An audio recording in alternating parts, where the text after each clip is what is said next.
और उत्तराखंड के जोशीमठ में हाहाकार मचा हुआ है। 60 घरों में दरार पाए जाने के बाद इन मकानों में रहने वालों को सुरक्षित जगह पर ले जाया जा रहा है। अपना घर छोड़ना लोगों के लिए किसी सदमे से कम नहीं। वहीं आज फिर हाई लेवल कमेटी प्रभावित इलाके का दौरा करेगी।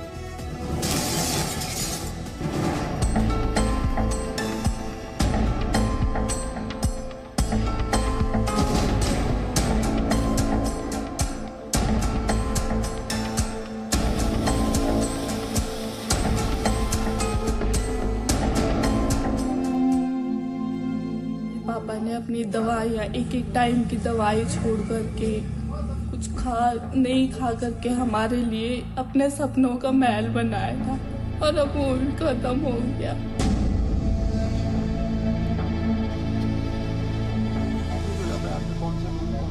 यहाँ से अपना घर छोड़ के जाना पड़ा, हमारे पास कुछ नहीं है, बस मैं यही। ये सभी मछली किसानों को बेबी फिश सप्लाई करके महीने का 2 लाख कमा रहे हैं। आपको भी करना है ये बिजनेस? तो फ्रीडम ऐप को अभी डाउनलोड करें। करती हूँ कि हमारा प्रॉब्लम की सॉल्यूशन भी तुम ही लोग निकालेंगे, ज्यादा कुछ नहीं हो सकती हूँ। धन्यवाद। संजना की ही तरह उत्तराखंड के जोशीमठ के 600 घरों का सपना टूट रहा है। यहाँ के 600 मकानों में दरार है और इन मकानों में रहने वाले परिवार अब अपनी पहचान के संकट से जूझ रहे हैं। इन घरों को, इन सड़कों को देखिए, ऐसा लग रहा है कि यहाँ पर कोई तेज भूकंप आया हो, लेकिन यहाँ तो जमीन ही धंस रही है। जमीन धंसने के साथ मकानों में जगह जगह दरारें पड़ गई हैं, जिसके बाद इन मकानों में रहने वाले लोगों की जिंदगी सिसक रही है। आप देखिए कैसे ये जमीन धंसने और दीवारों में दरार से लोगों की आंखों में आंसू है और ये बहुत परेशान करने वाली तस्वीरें यहाँ जोशीमठ से इस वक्त देखने को मिल रही है। बुजुर्ग महिलाएं हैं, बच्चे हैं और सभी का रो रो कर बुरा हाल है, क्योंकि ये अपना घर छोड़कर जा रहे हैं। किसी को अपना घर छोड़ना सबसे भारी पड़ता है। सबसे मुसीबत का समय यही होता है कि जिस घर को उसने बहुत ही उम्मीदों के साथ बनाया हो, जब वो घर छोड़ना पड़े तो उसके ऊपर क्या बीत रही है वो इनसे बेहतर कोई और नहीं जान पाएगा। तमाम मुश्किल और मुसीबतों के बीच जोशीमठ में स्थिति का जायजा लेने आज सीमा प्रबंधन सचिव और एनडीएमए के सदस्य दौरा करेंगे। जोशीमठ के हालात पर उत्तराखंड सरकार आपदा प्रबंधन की रिपोर्ट आ गई है। इसमें कहा गया है कि खतरे वाले इलाकों से लोगों को जल्द निकाल लिया जाएगा। साथ ही भूकंप की भविष्यवाणी के लिए भी तैयारी रखनी चाहिए। समस्या को लेकर कल पीएमओ में हाई लेवल बैठक भी हुई।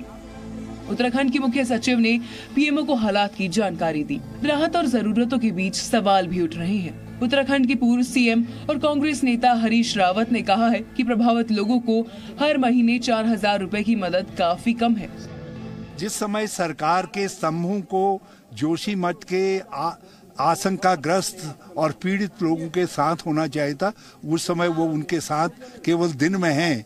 रात को जिस समय अकेली रात उनको डराती है, आशंकित करती है, उस समय नहीं है। और जिस तरीके से 4,000 रुपया दिया गया है कि प्रभावितों को मदद के तौर पर, चाहे वो अहेतुकी मदद क्यों न हो, वो ऐसी स्थितियों में जो जोशीमठ की हैं वो बहुत ही नाकाफी है, बल्कि वो नमक डालने का काम कर रही है जले पर। वहीं एनटीपीसी की ओर से जारी सफाई भी सामने आई है। इसमें कहा गया है कि भू धसाव से एनटीपीसी प्रोजेक्ट का कोई संबंध नहीं है। फिलहाल जोशीमठ पर किए गए सर्वे में पाया गया है कि अगस्त 2022 की रिपोर्ट को लागू किया जाना चाहिए, यानी जितनी जल्दी हो सके खतरे की जद पर रहे लोगों को हटाया जाए। लेकिन बड़ी मुसीबत तब शुरू होगी जब यहाँ के लोग पूरी तरह से विस्थापित हो चुके होंगे। विशाल पांडे के साथ ब्यूरो रिपोर्ट, जी मीडिया।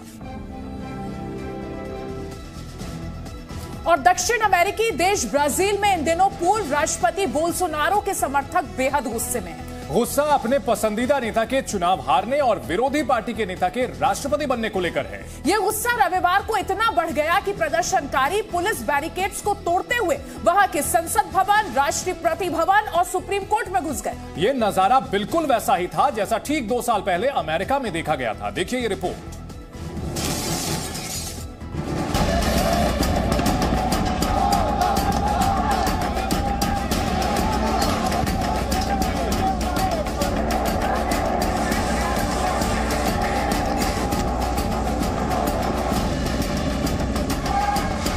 बोल्सोनारो समर्थकों का तांडव।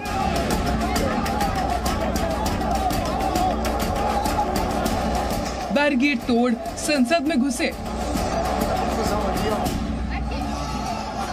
राष्ट्रपति भवन में भी किया हंगामा। सुप्रीम कोर्ट के बाहर भी चढ़ा। ब्राजील में हाल ही में खत्म हुए चुनाव में मिली हार के बाद से ही पूर्व राष्ट्रपति बोल्सोनारो के समर्थक नाराज दिख रहे थे।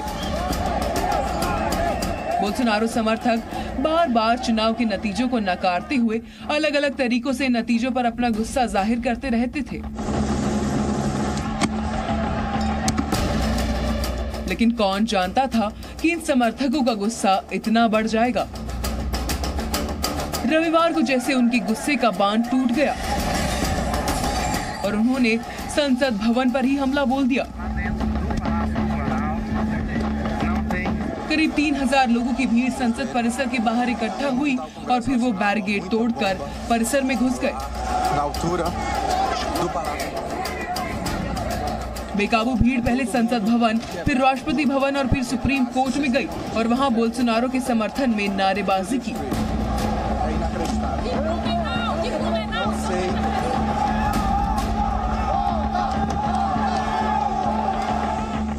सैकड़ों की संख्या में बोल्सोनारो समर्थक संसद भवन की छत पर चढ़ गए और बैनर लेकर छत पर ही बैठ गए।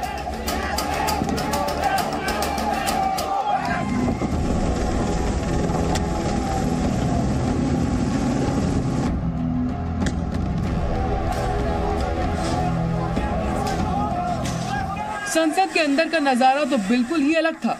देखिए कैसे बोल्सोनारो समर्थक यहाँ मौज मस्ती करते दिखाई दिए। बोल्सोनारो समर्थकों के बैरिकेड तोड़ने की घटना के बाद से ही भारी पुलिस बल संसद परिसर में पहुंच गया। पुलिस ने प्रदर्शनकारियों पर आंसू गैस के गोले छोड़े और उन्हें बाहर खदेड़ना शुरू कर दिया।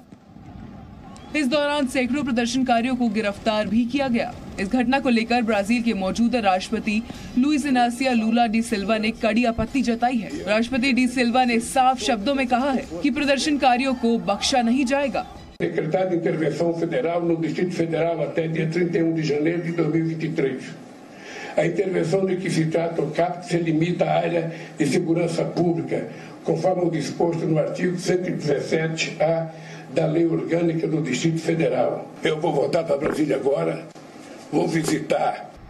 ब्राजील में जो कुछ भी हुआ वो लगभग उसी तरह की घटना थी जो ठीक 2 साल पहले अमेरिका ने देखी थी। जनवरी 2021 में इसी तरह डोनाल्ड ट्रंप के समर्थकों ने कैपिटल हिल पर हमला कर दिया था, जिसके बाद प्रदर्शनकारियों को वहां से निकालने के लिए सेना बुलानी पड़ी थी।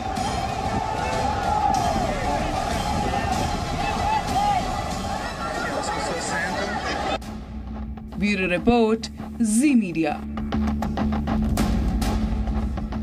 ये सभी मछली किसानों को बेबी फिश सप्लाई करके महीने का 2 लाख कमा रहे हैं। आपको भी करना है ये बिजनेस? तो फ्रीडम ऐप को अभी डाउनलोड करें।